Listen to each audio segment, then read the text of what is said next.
Mr. Lewison.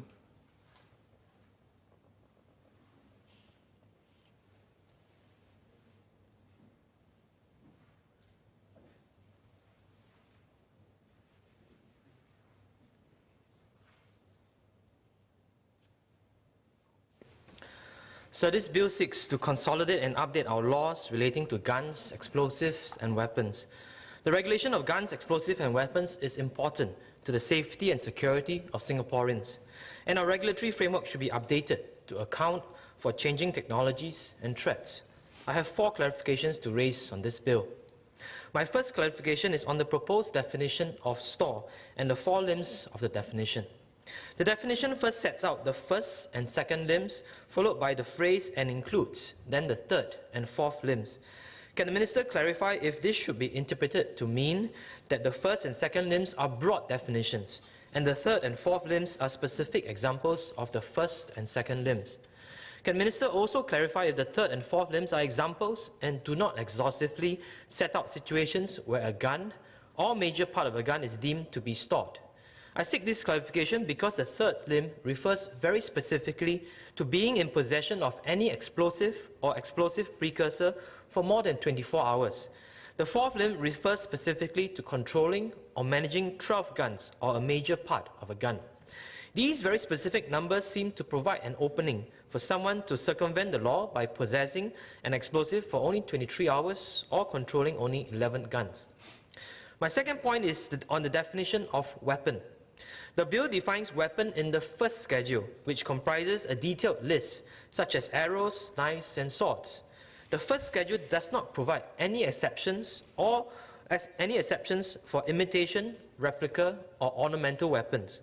By contrast, the definition of guns or explosives in the bill does provide exceptions for imitation guns and explosives. The result appears to be an expansion of the law, with the proposed act requiring licenses for imitation, replica, and ornamental weapons, while existing laws do not.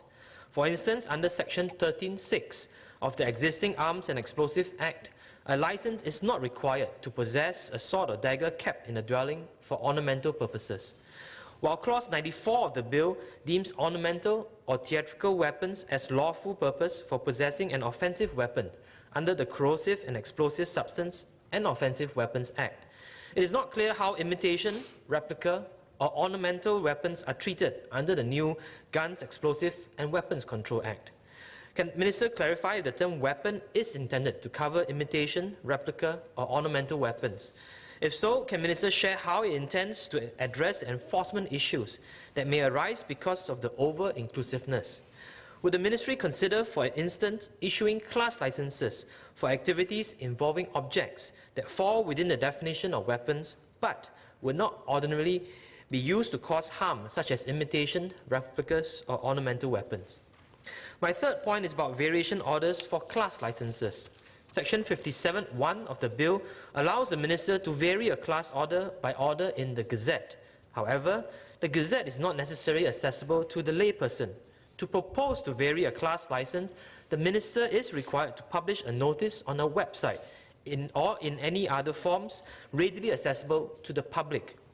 While the proposal to vary a class license must be published, the order to vary itself is not subject to these requirements.